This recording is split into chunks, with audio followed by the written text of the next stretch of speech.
Welcome back to another episode of the Golden Grade Podcast. I am Joe, and this is my co-host Michael. Yo. So today we're going to give you a short and kind of complex run-through of the exposure triangle / square. Yeah.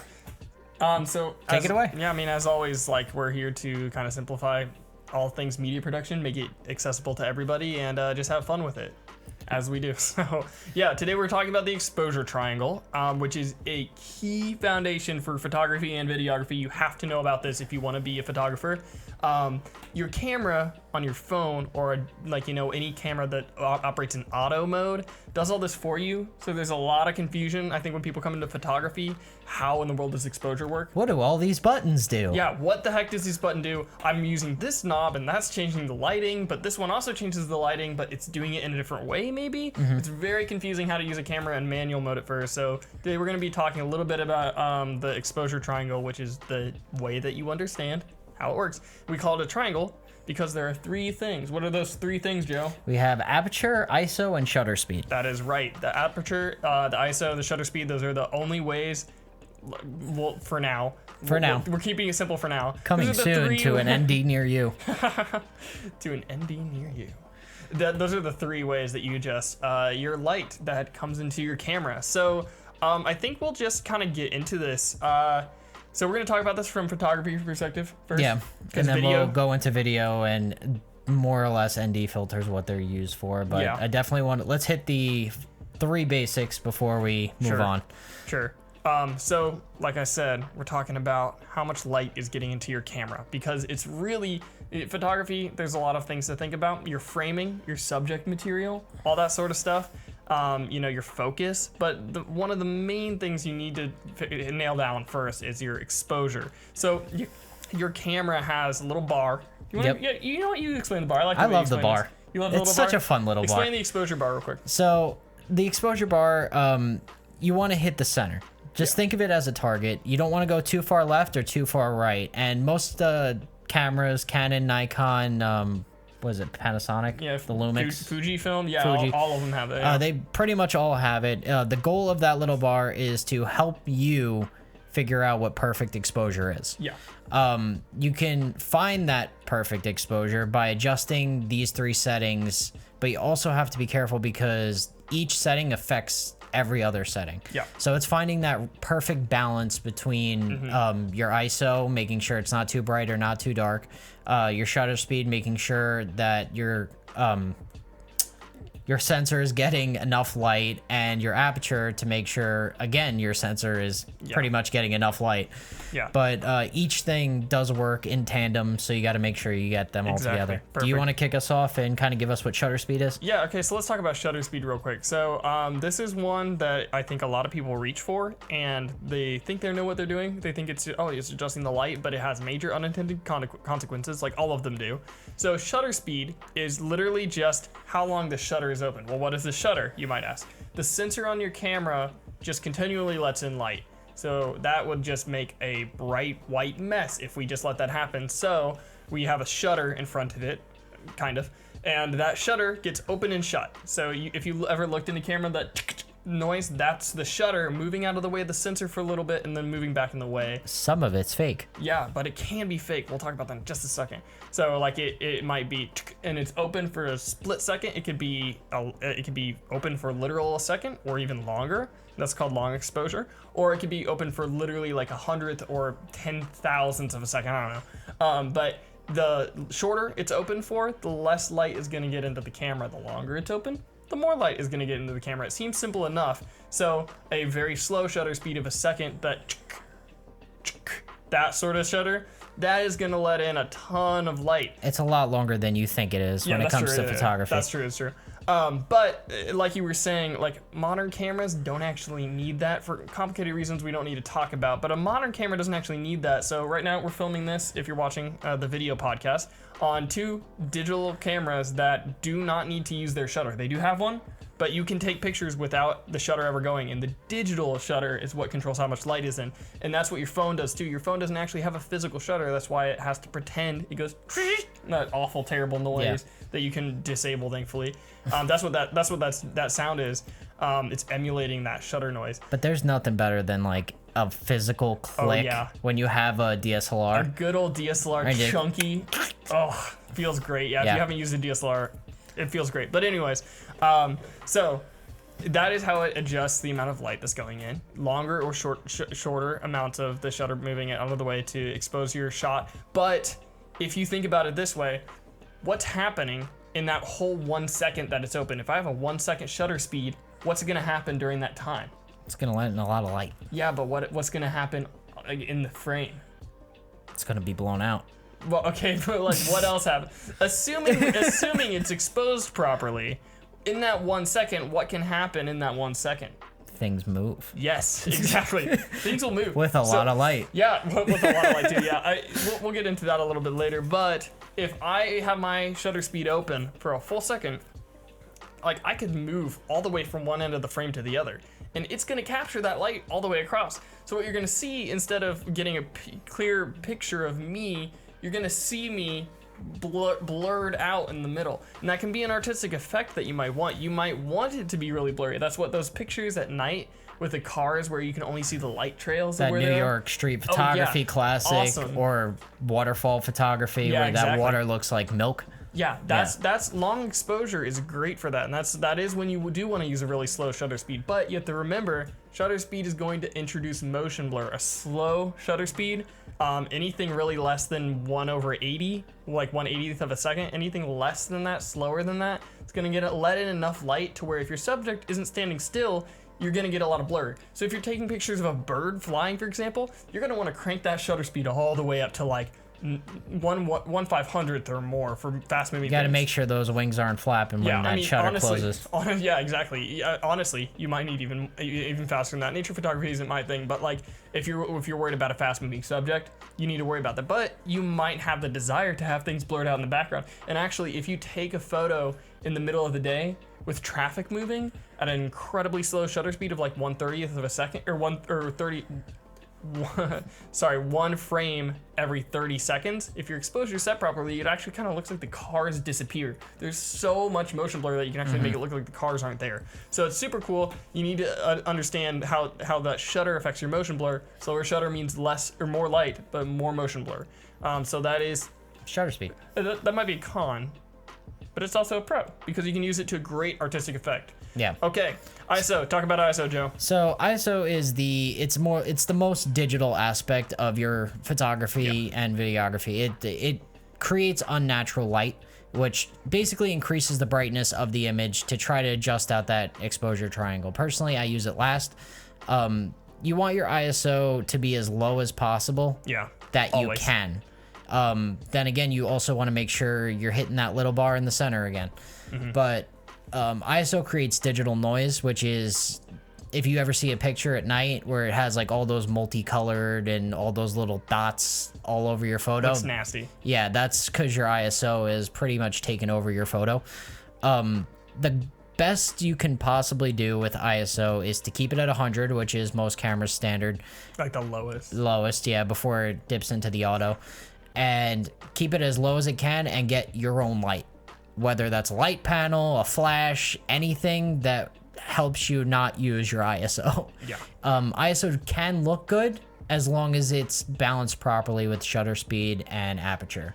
But I feel like ISO is the easiest one to run through, so I guess we can go to aperture now. Yeah, okay. What do you got for aperture? All right, aperture. So if you've ever looked in a camera or you've seen a picture of a camera or an illustration, you know the like octagon or hexagon shape that's inside? Those are aperture blades. And our logo. Oh yeah, that's in the logo, actually. It's in the logo because it's so ubiquitous with photography. So those aperture blades, they open and close and they let in more or less light. You can have like a small amount of aperture blades, like 6, or you can have all the way up like 15 or crazy. There's these lenses called bokeh monsters and they have tons of apertures. But those basically open and shut and they let in different amounts of light. Obviously, so the more shut it is, the less light comes in, and the more open it is, the more light comes in. And it's super nice because it's a super easy way to adjust the amount of light. Now, for science and optics reasons that we're not getting into, the smaller that hole is that your light is getting into, the more things will be in focus. So if your aperture is super tiny, and we'll talk about how to read your aperture number later. On your camera, that could read as like 22. Yeah. Yeah. Most lenses that we have are going to go up to 22. That's a tiny little hole. Everything's going to be in focus. So if you're trying to take a picture of a landscape and there's mountains all the way far away and there's people up front and you want it all in focus, you need to bump your aperture up, your aperture number, your f-stop. We'll talk about what that means in just a second. And then you'll be in focus. Now, if you're doing portraits, you know, like when you see a movie, it just looks creamy and beautiful in the background. You see a portrait Blown out the back. Yeah, there's like see a portrait and there's just those lights, but the lights just look like blobs, just beautiful circles. That's bokeh, and that is created by a shallow depth of field. So if you only want your subject to be in focus, you need to open up your aperture all the way. Again, complicated optics reasons that we don't need to talk about here. If you open up your aperture all the way, then you'll get that shallow depth of field. So my lens that we have on right now, we are stopped down to 4.0. If there was something like 50 feet behind us, then that would be super You would focus. Barely see these lights. They would look like big round circles. Exactly, yeah. So real quick, I guess we should mention like your phone, for example, does not have an aperture control. I think the standard aperture on a iPhone is 2.8, Yeah. but it doesn't, because the sensor in a phone camera is so small, it can't let in the amount of light as a regular camera could at 2.8. Yeah, so those optics, since your sensor's so small, it's all going to be in focus anyways. Yeah. So that when you take a portrait in portrait mode, like we talked about in the first episode, that's all fake blur, and it can actually look really nice, but it's AI generated blur, and it can cause a problem sometimes.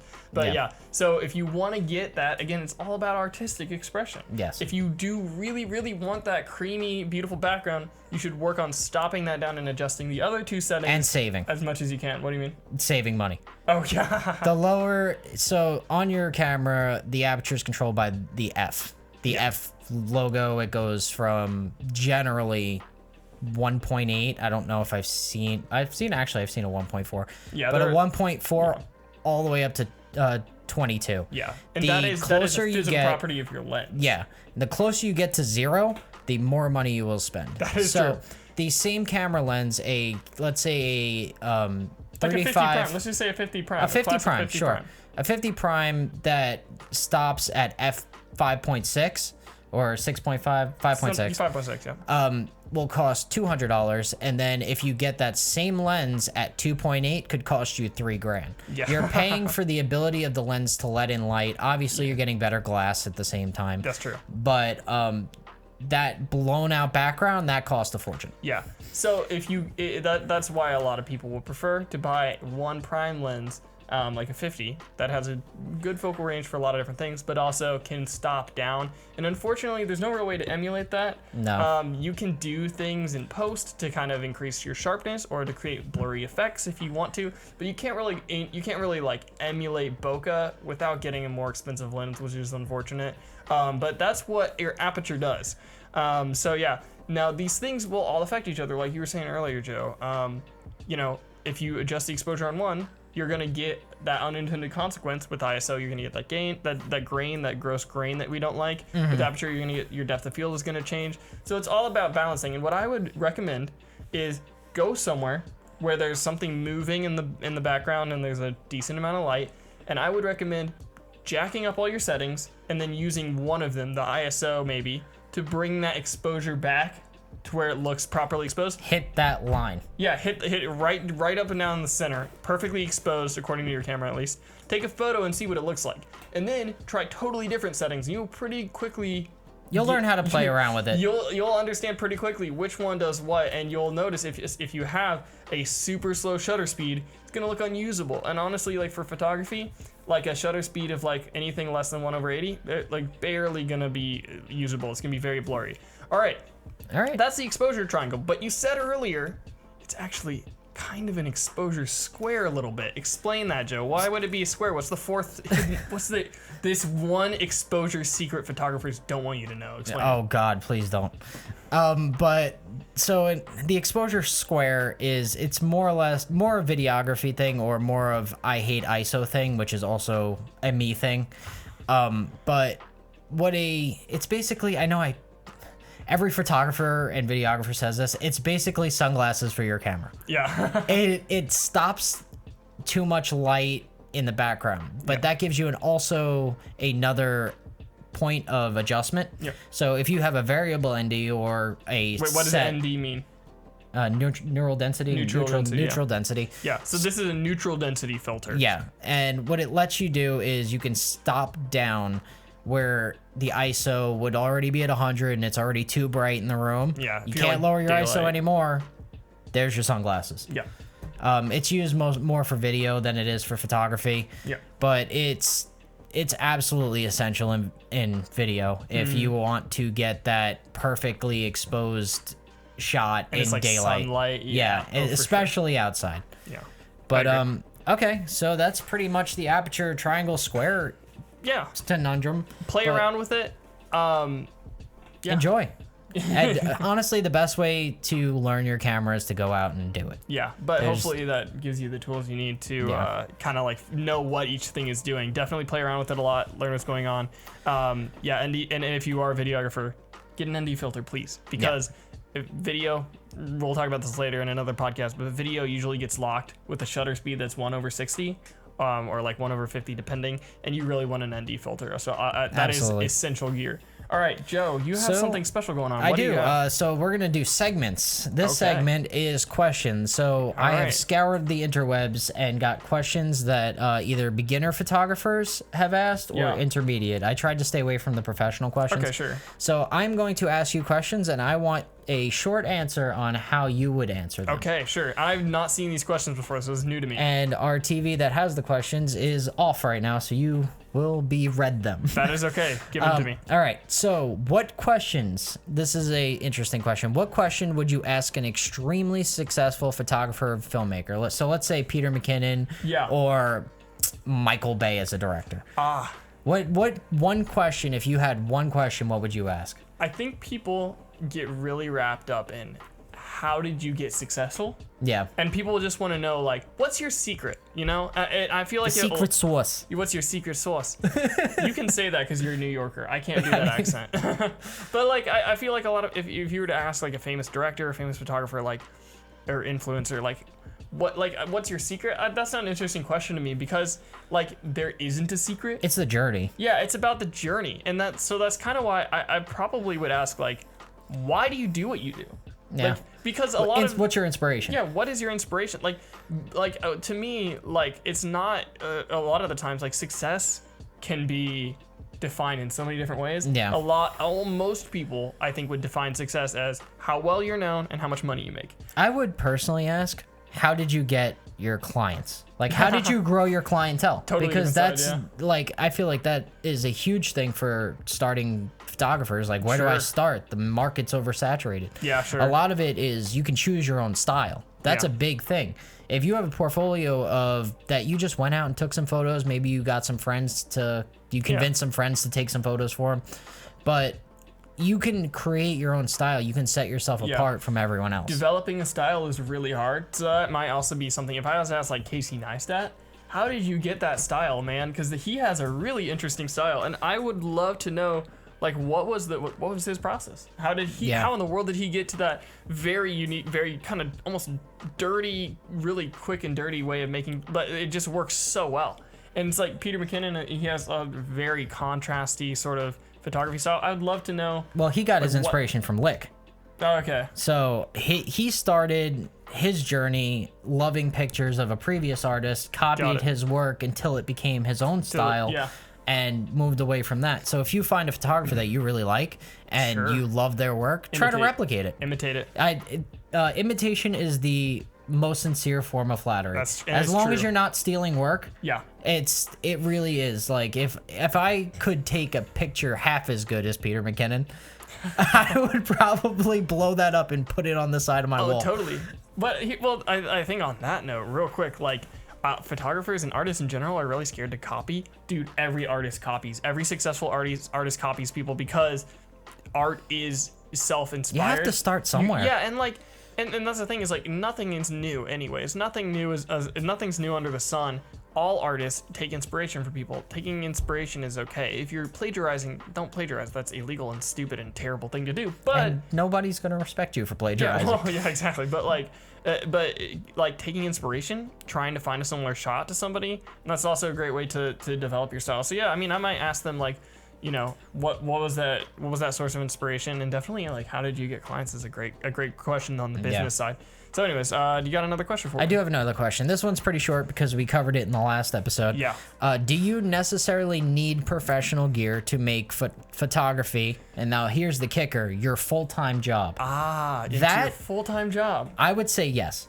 You need a backup camera. You need to make sure if you are shooting a wedding that you have camera and then another camera just in case. Yeah, to make it your full-time job, I'm not necessarily saying 40 hours a week, but if we're saying primary source of income, unfortunately, you kind of do. But the nice thing about photography is it's kind of easy to get into it and not, you know, you can get into photography and not like do it full time and make a decent amount of money. You can make side money. I do that too. Yeah, it's exactly.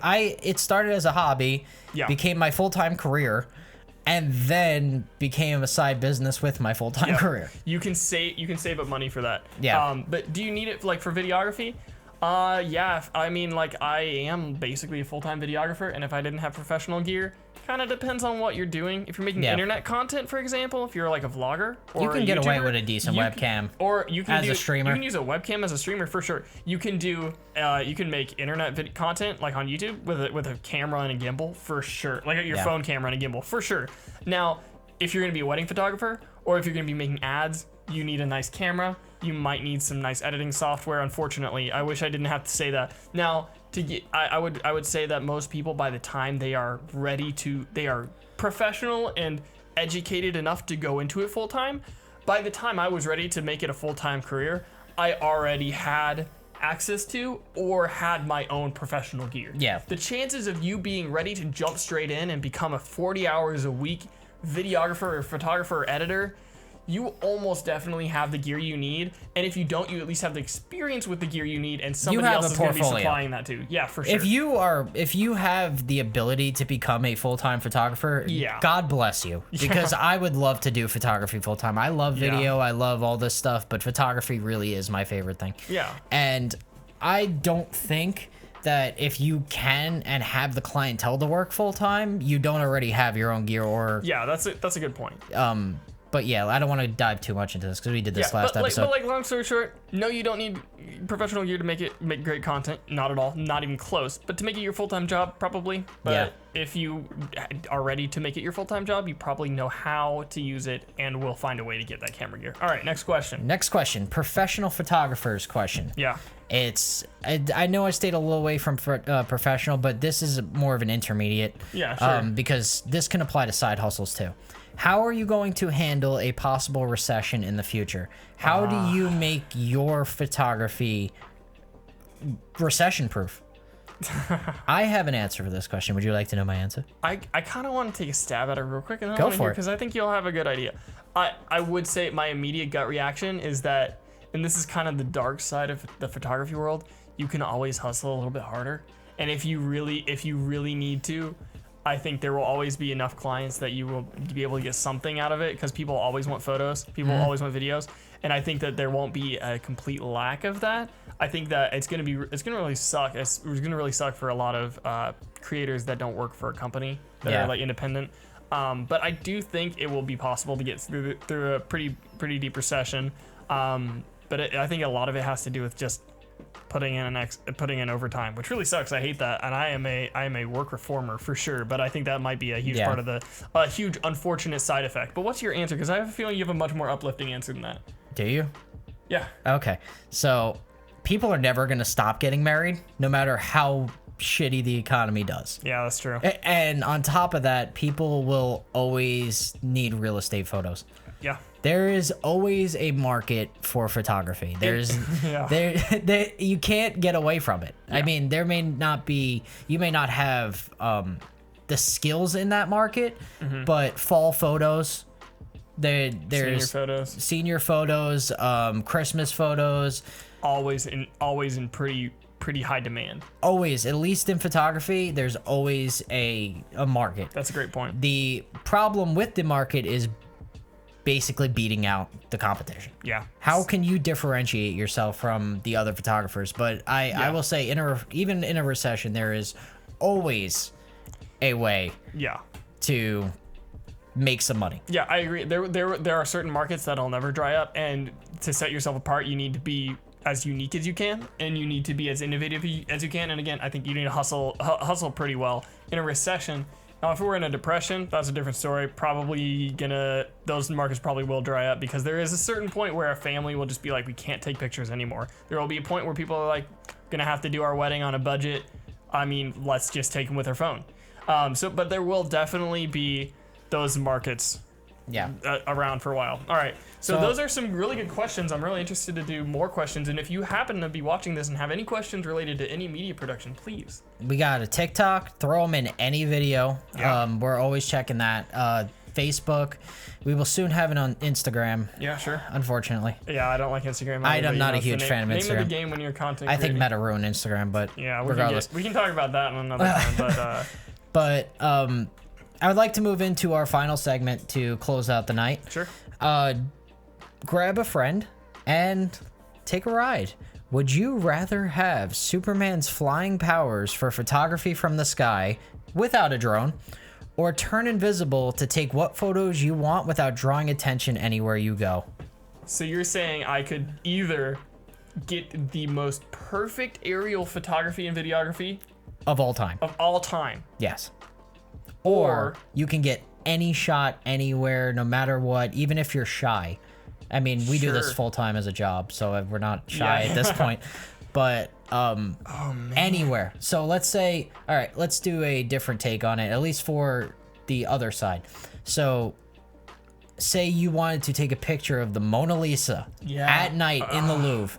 You could do it. sneak straight in there. You could just walk right in. It doesn't matter. You can Dang. get any photo anywhere you want at any time. I could like walk Closing underneath the hours, barriers and get a photo. You of can it. go Yeah. backstage at concerts.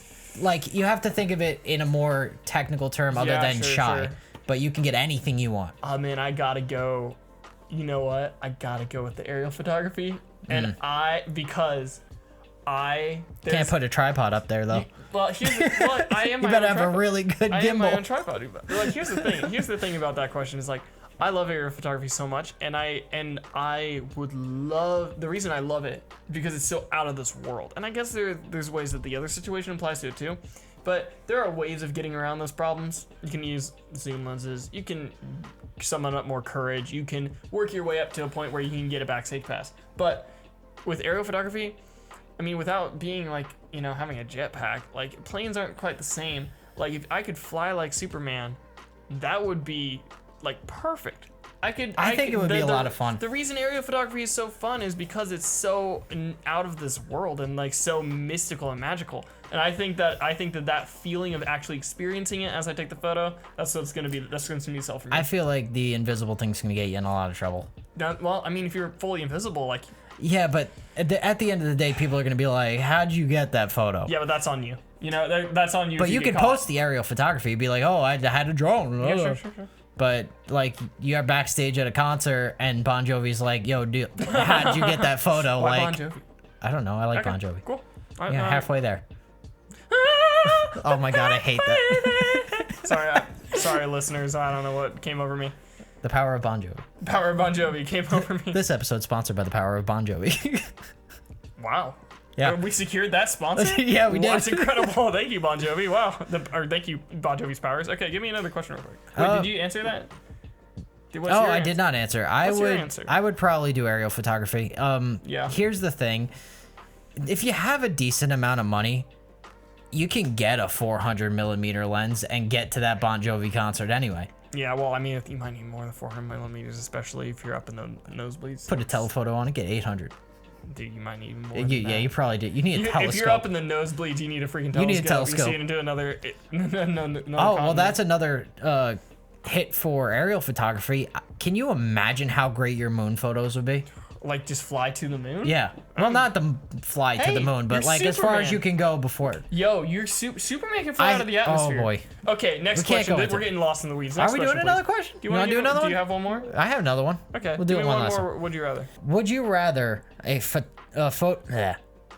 Would you rather photograph with a macro lens for photography or a wide angle lens for the rest of your life? That's all you got. This sucks. I hate It's this. not great. I like product shots more than I like wide angle action shots, which is kind of like what those two are associated with. So I think I'm gonna have to go with macro lens. Macro. Although, I mean, you could reasonably get some good portraiture and stuff out of a wide angle. Maybe you could even like do some fisheye correction and crop it in. Yeah, maybe I should go with the, I'm changing my answer, fisheye, because you could probably crop that in and get a decent looking shot out of it, Yeah. especially if your camera's real good. I'm gonna say wide angle. You need a lot of megapixels, bud. Yeah, but hey, I have 40 megapixels on my camera. Maybe I'll get it. Is it 40? Yeah, I got 40 or something. Oh my god. I'll probably go. Well, since we're doing this as a team, I'll choose macro. You Nice. got fisheye, We got our bases and kinda we covered. have a full camera. As two people, we have a full camera. In some sense. All right. All right. I think that we're going to close it out there. Thank you guys so much for joining us. Follow us on TikTok, Facebook, share us. We love doing this. Yeah. And we're doing it for you. We have no sponsorship from Bon Jovi's Powers. Unfortunately not. That wasn't. so- Hey, jokes out of the room, guys. Yeah. That was a bit. That was a joke. We are not sponsored by Bon Sorry Jovi. for Bon lying to Jovi, you. if you would like to sponsor us, that would be great. I did enjoy meeting you that one time. I did meet you. Wait, hold on. What? Long story. I'll tell it Okay, later. we'll get that later. But thank you guys for joining us, and we'll see you next week. All right, peace out.